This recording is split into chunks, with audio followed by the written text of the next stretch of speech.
Assalamualaikum warahmatullahi wabarakatuh.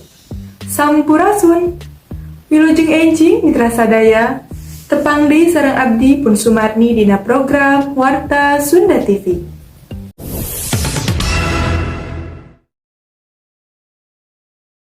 Longsor anu lumangsung di sisi gawir Walungan Cimandiri poe Senen tanggal 22 Oktober tahun 2022 kira-kira isuk jam 6:30 waktu Indonesia bagian Barat ngancurkeun dua imah, hiji ruko jeung hiji warung nu aya di tempat. Lengkepna nyaeta di Desa Cibatu Lanajaya, Jalan Pangleseran, RW 1 RT 2, Desa Cibatu, Kecamatan Cikembar, Kabupaten Sukabumi.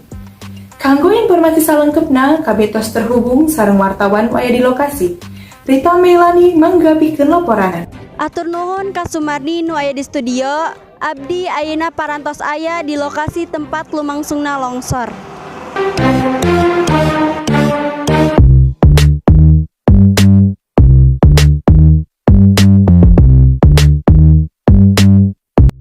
Kaleresan abdi tos sareng salah sahiji wargi nu aya di KRT-an Cibatu Lanajaya. Punten teh, abdi ti Sunda TV nyuhunkeun waktosna sakedap kanggo informasi nu kaitana longsor di dieu.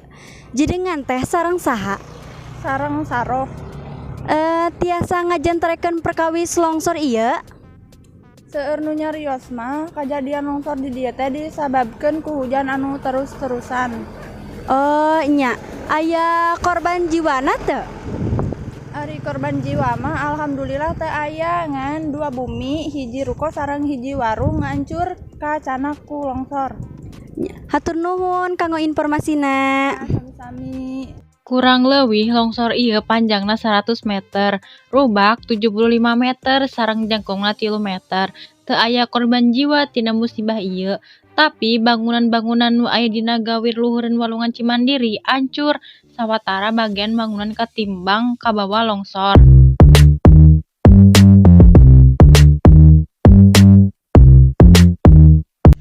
Longsor oge ngancem Jalan Raya Pangleseran Cibatu. Perkiraan awal, longsor lumangsung sebab abrasi sisi Walungan anu terus ngahulag.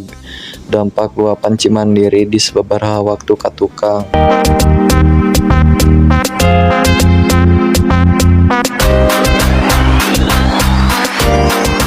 Lajengna abdi parantos sareng salah sahiji pangguna jalan nu kaleresan ngalangkung dina waktos ayeuna. Punten Akang Teteh, jenengan sareng saha? Sareng abdi Fahil ye istri abdi Ajrin. Bada tumaros ka Akang sareng Teteh kumaha tanggapanana salaku pangguna jalan? Nu puguh mah abdi teh ngaros kaganggu kusabab ieu teh bisi ngarambat ke jalan anu sejena. Leujeung deui ieu teh salah sahiji akses jalan anu ngahubungkeun Desa Cibatu sareng Desa Padakan 5. Upami tanggapan Akang hoyong kumaha kange kapayuna? Koyong namanya pemerintah teh enggalan mesian solusi karena longsor ieu teh supados teu ngarambat kana jalan atau nepi ka imah sanesna.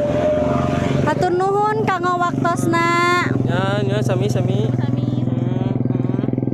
Mung sakitu nu tiasa kusim abdi dilaporkeun, abdi Rita Meilani amit mundur. Wassalamualaikum warahmatullahi wabarakatuh. Pamirsa, rupina mung sakitu hidangan warta dina dangit ayeuna. Ngawakilan pangampih Sunda TV, sim kuring pun Sumarni, seja amit mungkur amit mundur. Dadah hapunten dina sagala kalepatan. Wassalamualaikum warahmatullahi wabarakatuh.